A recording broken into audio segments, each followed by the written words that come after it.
আমাদেরকে এইভাবে মুখে তালা দেওয়া হয়েছে যে আমরা কথা বললে আমাদেরকে জেলখানা যেতে। এই জন্য আল্লাহর অশেষ রহমত, আল্লাহর অশেষ রহমতের কারণে এক দফা আন্দোলনের মধ্য দিয়ে বহু দফা আন্দোলন ইনশাআল্লাহ এই দেশের থেকে বিদায় হয়ে গেছে চিরদিনের জন্য।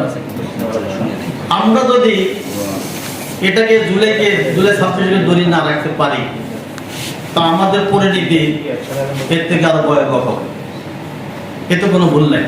শহীদ দিবস আজকে যদি এই দেশে জুলাই আন্দোলন না হতো তাহলে 16 বছরের নির্বাচন আমরা চোখে দেখতাম। আমরা আজকে আমাদের ম্যাডাম দুনিয়া থেকে নাই, উনি হতে এই জুলাই আন্দোলনে উনি ক্ষমা পেয়েছে। আমাদের বর্তমান যিনি প্রধানমন্ত্রী আজকে 16 বছর 17 বছর দেশে আসতে পারেন নাই, জুলাই আন্দোলনে শহীদ হওয়ার কারণে আজকে উনি বাংলাদেশের প্রধানমন্ত্রী হয়েছেন। এবং আমি একটা কথাই আপনাদের বলবো, আমরা 6টা পরিবার রামমুজয় যে যেখানে হোক না কেন স্থায়ী অস্থায়ী ঠিকানা দিয়ে আমাদের এখানে তারা শহীদ হয়েছে। এই জন্য আমরা রাজনীতিবিদ আমাদেরকে যারা এখানে উপস্থিত আছেন তারা আমাদের খোঁজ খবর নিচ্ছেন।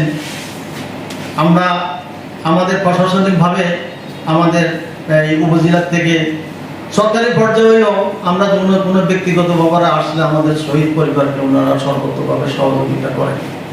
এবং রাজনীতিবিদ যারা আছেন আমি অনুরোধ করব আমাদেরকে বিভিন্ন ভাবে আপনারা কোনো রাজনৈতিক বিভেদে আক্রান্ত করবেন না, কারণ আমাদের দিল ভাঙা।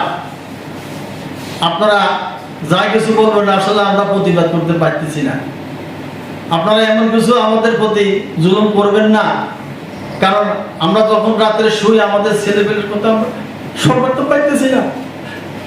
রক্ত মাখা রাত্রে স্বপ্ন দেখি, ছেলে আসছে, বাবা বলছে আমরা যে আমাদের বাবার থেকে আমরা বঞ্চিত।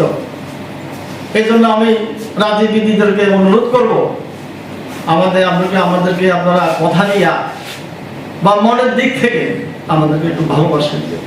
আপনার কাছে অনুরোধ, 16 বছর পরে এই রক্তের মাধ্যমে আমরা আজকে দেশকে সুন্দরভাবে পরিচালিত করতে পেরেছি এবং সুষ্ঠু নির্বাচন এটা হয়েছে।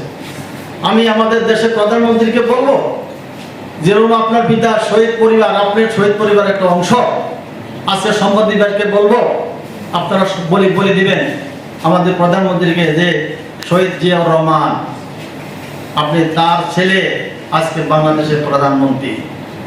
কারণ শহীদ, আমি আগে বলেছি শেখ সাহেবকে মারা হয়েছে কিন্তু শহীদ বলা হয়নি, একমাত্র বলা হয়েছে কেন শহীদ জিয়াউর রহমান।